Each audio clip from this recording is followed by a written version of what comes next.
White flag is raised. And that off over 2 miles in the feature Mare's Chase.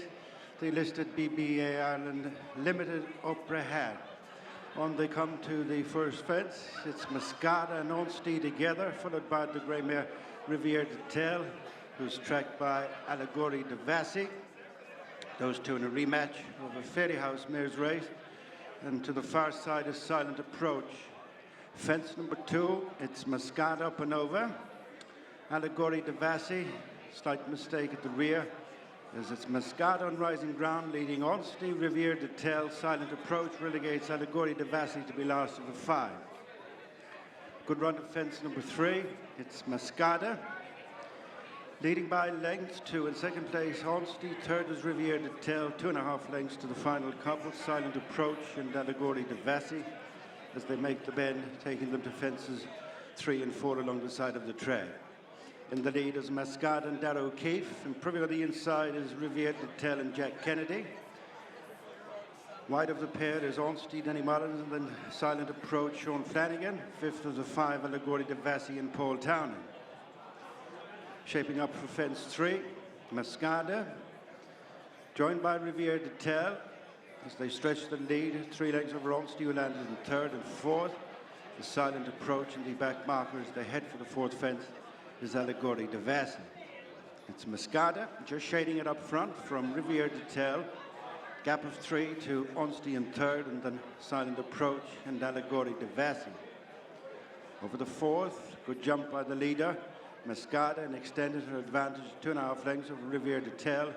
In 3rd is Onstey, and 4th is Silent Approach. The back marker is Allegorie De Vassy. A little more spaced out, heading for their first ditch. It's Mascada, leading by a couple of lengths to Riviere D'Etel. 3rd is Onstey, and then Silent Approach and Allegorie De Vassy as they jump that ditch, marking the halfway stage in the BBA Ireland Limited Opera Hat Mare's Listed Chase. In the lead is Mascada by a length and a half to Riviere D'Etel. Taking closer order in 3rd place is Onstey.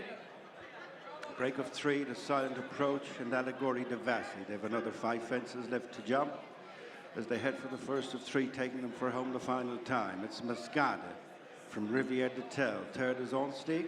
Silent Approach sacrifices the 4th to Allegorie De Vassy. 4 fences left to jump as they head for the final ditch. It's Mascada from Riviere D'Etel, who's back within half a length. Less than 3 lengths to Onstey, and then Allegorie De Vassy, edging a little bit closer.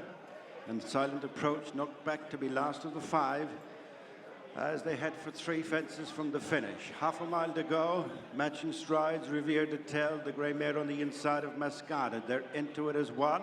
Slight mistake at the back of it by Mascada. Onstey right on their heels along with her stable companion Allegorie De Vassy, and labouring a Silent Approach, drops a good few lengths off them at the back of the field. Returning to the point at which they started, 2 fences left to jump, and it's Riviere D'Etel on the inside, turning in marginally in front of Mascada, and then Onstey and Allegorie De Vassy. They've left behind Silent Approach. Coming to 2 out, Riviere D'Etel with switching sides, Mascada, Allegorie De Vassy within a couple of lengths of the pairs. They jump to second last, Riviere D'Etel. Mascada loses second to Allegorie De Vassy, who's hot on the heels of Riviere D'Etel as they head for the final fence in the BBA Ireland Limited Opera Hat Mare's Chase. And it is Riviere D'Etel with coming there in the spots. Allegorie De Vassy, and just jumps to the front on the run uphill to the final 200 yards, and it's Allegorie De Vassy, who's been confidently ridden here by Paul Townend, have gone on by 2 lengths to Riviere D'Etel, well clear of Mascada and Onstey, and it's Allegorie De Vassy restoring her form in the BBA Ireland Limited Opera Hat Mare's Chase, turning the tables with Riviere D'Etel. Mascada 3rd.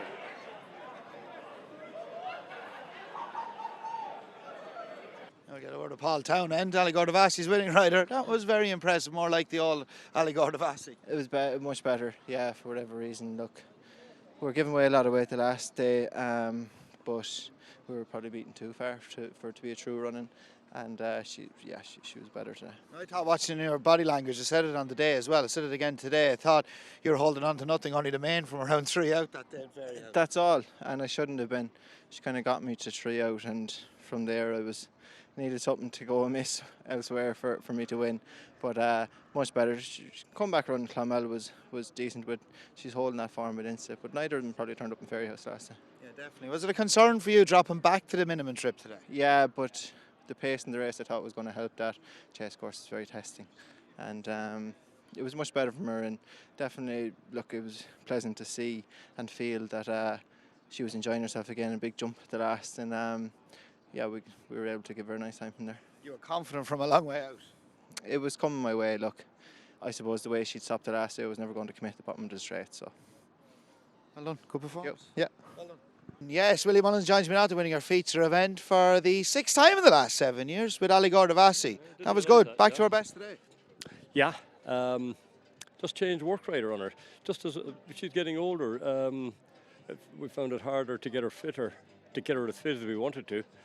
And I think Paul Townend might be riding her work himself, and he's probably giving her a bit more work to do, and it seems to have made a difference, You often find that, don't they? Horses just get a little bit clever as they go along. And probably the regular rider then, they start maybe not to work a horse, they start to mind a horse, and which is fine for your everyday, day-to-day work. But for the big bits of work, you maybe want someone to give them a bit of a squeeze and keep them up to their job as they get older, because they get lazier, and anyhow, I think that's the reason. However, the first two that were making the running, they did take each other on and probably set it up for us, but at least she was able to come. They pulled right away from the third horse. And Paul was always very confident on the way around. He'd loads underneath him, and as you said, it set it up perfectly for him. Oh, delighted you think so. I mean, I thought over the... Do you not think so? I thought over the first 5 fences, I said, that's her gone, she wasn't jumping at all. She was badly out to her right at the first. Yeah, and she didn't... I think it was only the fourth last she got into gear, and the ground is much better down that part of the track. So she probably just maybe a nicer bit of ground. Next thing got her second wind, and Paul then looked confident all right, because I was wondering coming to the last... he looked very confident, and I said, how many lengths are you behind the one in front? Should you be looking that confident, or should you be... But he said to me after he just wanted to get over the last, and then he felt he had enough in hand. What was the idea about dropping her back to the minimum trip today? It's just the race. If you don't run there, where do you run? It's the Opera Hat Chase, which, commemorates a great mare, and if we ever have a good mare, we always bring here, whether they're 3 mile mares or 2 mile mares, you just come here for the Opera Hat. It's the last really run in before Cheltenham. You won this race twice with Ellie Main. Yeah, I mean, imagine the 2 mares that ran there will probably take their chance in Cheltenham. Honestly, will prefer the extra half mile. I think it'll be all right for Allegorie as well, no problem. Two in the next, Billaway and Animix. Can you work your magic with Billaway? Because he's never won first run of the season. He's always had that run under his belt, but he hasn't had that this season. Yeah, he was declared, wasn't he, to run somewhere, and he came out with something stupid, something small that held him up for there. So anyhow, that's the only thing I can say, is that he was ready to run, didn't have the run. It's going to be a tough task, but we'll see. And Animix as well. I remember Charlie Mullins winning on him at Ferryhouse last year. He deserved a medal for it. It was definitely one of the rides of the season, because it never looked likely until coming to the last. Well, he did beat Patrick, so Patrick chucked him off today. So there we are, now. Cousinly love. But we've seen that before too, haven't we? We have indeed, yeah. Not too distant past that. Willie, a word about O'Castle de Mott in Newbury? Yeah. You need a lot more than the £6 the English handicapper gave it, obviously. I knew that was going to come.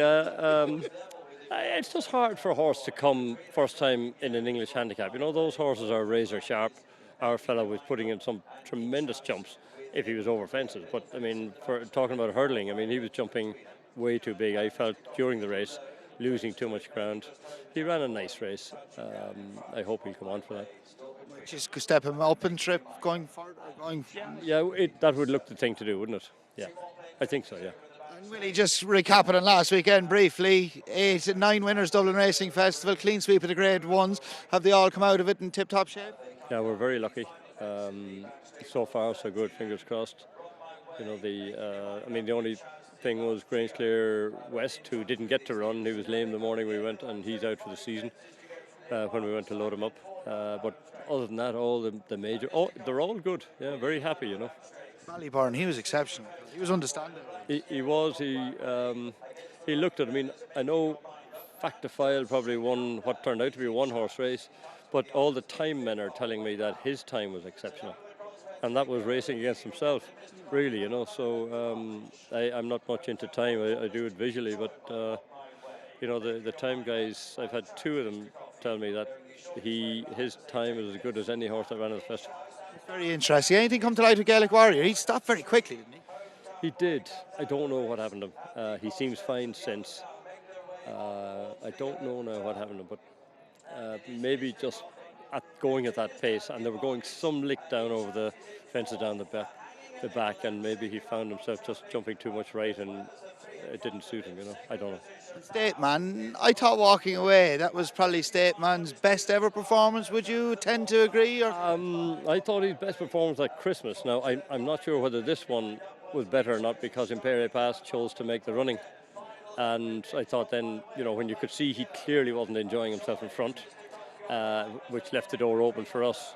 So I thought what he did at Christmas when Imperial Pass came to him twice, and even a third time, then our fella just went away from him. So I don't know what the time men are saying about that, but anyhow, for me, Christmas was his best run. But he's coming on all the time, you know. Good stuff. And Fact to File, just going back to him, obviously straight to Cheltenham with him next? Yeah. I imagine very few of mine will have another run between now and Cheltenham. Just from now time. They don't need to. Hopefully not, no. Hopefully we can stay going. Great stuff. Well done today and well done last weekend, and best of luck in the Hunters. Thanks, Kevin. Cheers. Cheers, Willie. Watch live racing now on racingtv.com.